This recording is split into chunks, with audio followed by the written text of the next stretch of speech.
Hey y'all. I believe that today, September 17, 2025, will be remembered as one of the pivotal days, the kind of days people will later point to as the moment before it was formally acknowledged that democracy no longer exists in the United States of America. First, CBS Paramount, the parent company of the network that airs the late night show with Stephen Colbert, canceled Colbert's show. That cancellation came despite very strong ratings, and it followed CBS Paramount's settlement over the 60 Minutes lawsuit involving the occupant of the White House. To me, that payout looked less like a settlement and more like a payoff, but that's just my opinion. And then right on cue, Colbert was gone. Not long after, the occupant of the White House posted online that Jimmy Kimmel was next. And now here we are. Disney and ABC pulled Jimmy Kimmel Live today, not because of ratings, but because government pressure and corporate threats forced their hand. Kimmel didn't insult Charlie Kirk. He made fun of the president.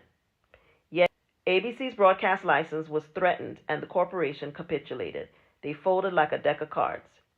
Here's what people need to understand. Nexstar, the largest local station group in the United States, announced that its ABC affiliates would no longer air Jimmy Kimmel. An ABC affiliate is a local channel not owned by Disney but partnered with ABC that brings ABC programming into households across the country. If enough affiliates refuse to carry a program, its reach collapses. Advertising revenue dries up. The network is cornered. Nexstar is also in the middle of a massive merger that requires FCC approval. Their decision to preempt Kimmel wasn't about protecting communities, even though that's what they claim. It was about protecting a multi-billion-dollar deal. They need regulators on their side, and siding with the occupant makes that path much smoother and clearer. Kind of similar to what happened with CBS and Paramount. Disney didn't have to fold, but once the affiliates pulled out, Disney chose compliance over principle. But corporations don't have no principles. And Sinclair piled on. Sinclair owns dozens of local stations, including ABC affiliates in about 30 markets.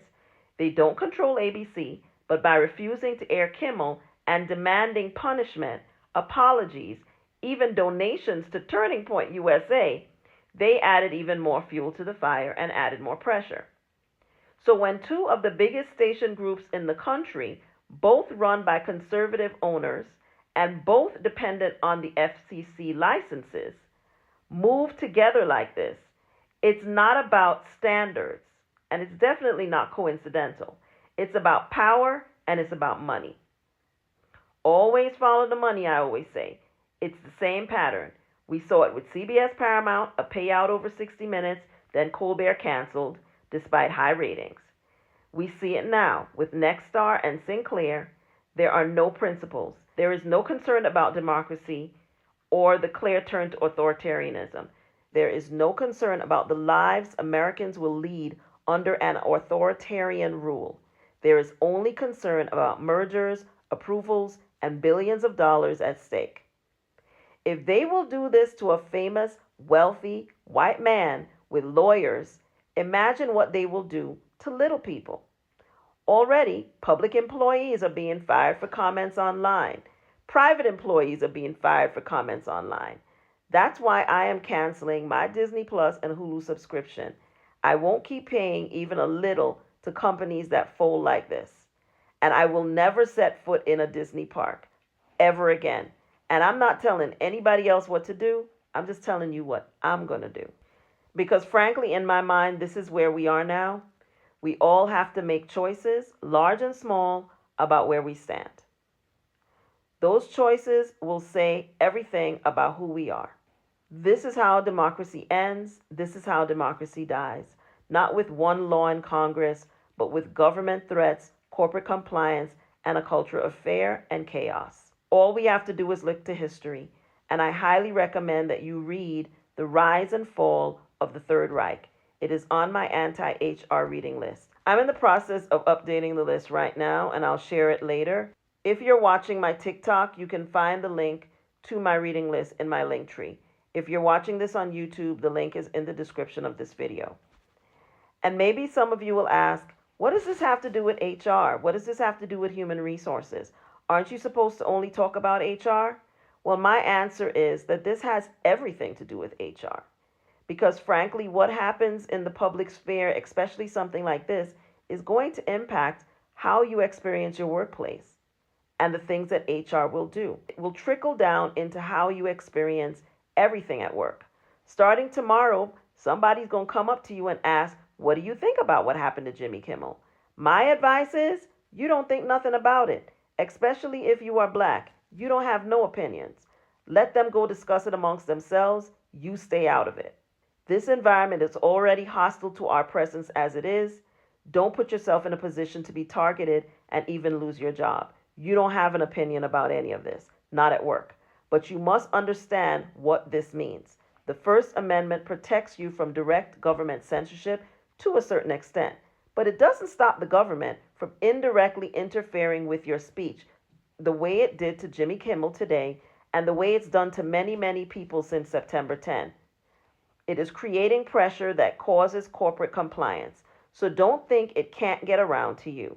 A complaint about something you posted or something someone even overheard you say can be weaponized at work. And that's where all of this is going. So it's important to be aware and to understand that this can, in fact, and will likely impact the way you experience your work environment going forward. It's very sad to witness the end of democracy in the United States of America in real time. It's something that I didn't think would happen up until about 2015.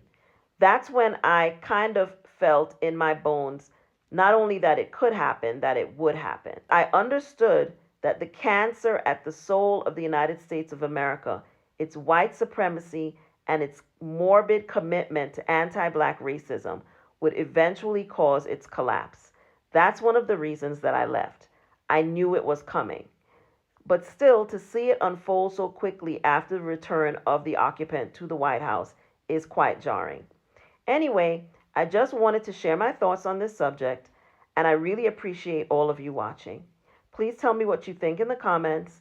Please like, please subscribe, please comment constructively, and I'll see you in the next video. Good night, everybody.